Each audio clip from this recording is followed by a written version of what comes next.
Another video from the very hot, dry desert portion of the Pacific Crest Trail. Currently about 6,000 feet, and that is snow, and there is snow falling.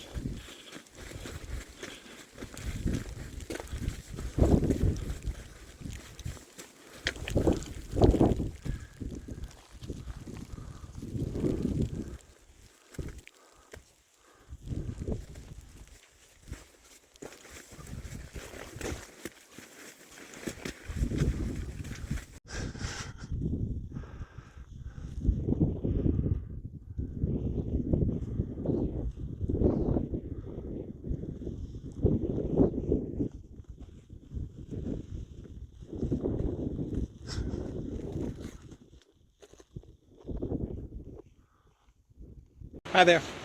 Week 2 on the PCT. This is the hot, dry desert portion of the Pacific Crest Trail. So far, not so hot, not so dry. I think it's about 38 degrees out right now. Pretty stiff wind. Expecting 2 to 3 inches of snow tonight. That's kind of been the theme thus far. Day 1 started out in the rain, a little bit of sun. Day 2, by the end of the first week, I was in the snow, hiking through the snow. Temperatures drop below freezing every night. Yeah, pretty tough going so far. Been a lot of people getting off trail just because of the adverse weather conditions, and so it's not what anybody expected at all, really.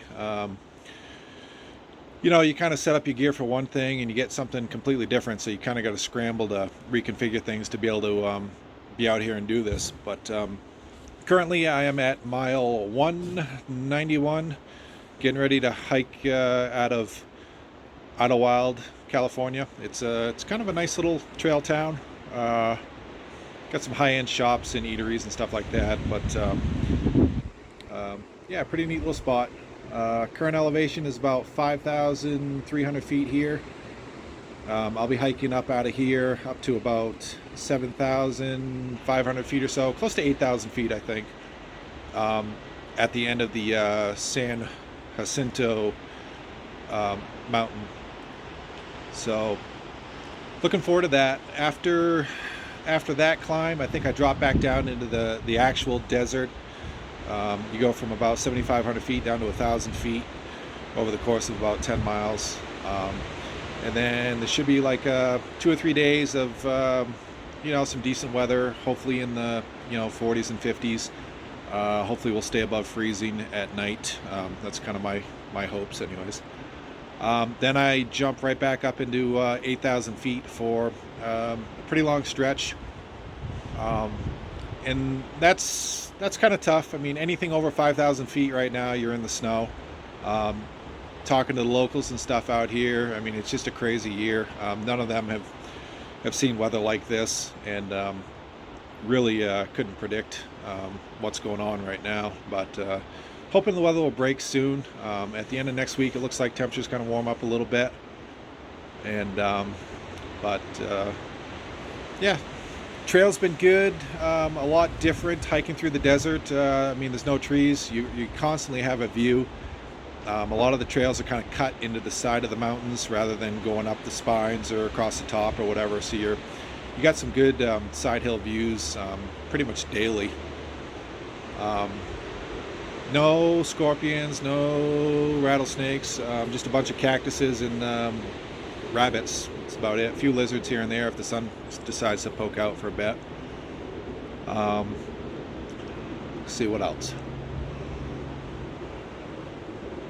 Yeah, pretty tough going in the snow. I mean, typically you can average 15 to 18 miles a day out here on good terrain, but as soon as you add snow to that, your mileage drops down to probably about 10 to 12 miles a day. So you kind of got to look at the trail ahead, figure out the elevations, where you're going to have snow, where you're not going to have snow, and kind of plan your meals accordingly.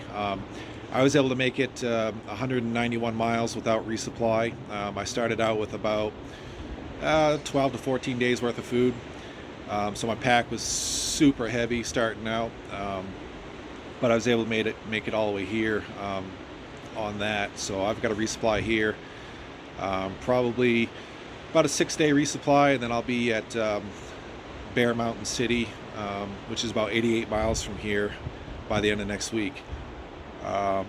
Be a lot of elevation between here and there. I've kind of modified my sleep system a little bit. I've got a 50-degree sleeping bag, which is super lightweight, and I use a thermal reactor liner inside of it. And usually I'm good until it reaches about 32 degrees. As soon as it drops below freezing, you can get a little chilly, but by that time it's early in the morning and you're not sleeping much anyways. So I took a few videos along the way, just kind of walk along the trail. I'm going to kind of sling those into this video as well, and I'll probably put together a lot of pictures and do a video on that too. Just it's pretty amazing. The you know, we were expecting dry, dusty, dirty, brown sort of scenery out here, and everything is just kind of lush and green. Everything's flowering, plants everywhere. Just a completely different experience than what you typically have out here in this section. So yeah, so stay tuned. I'll hook some other short videos to this, and talk to you later.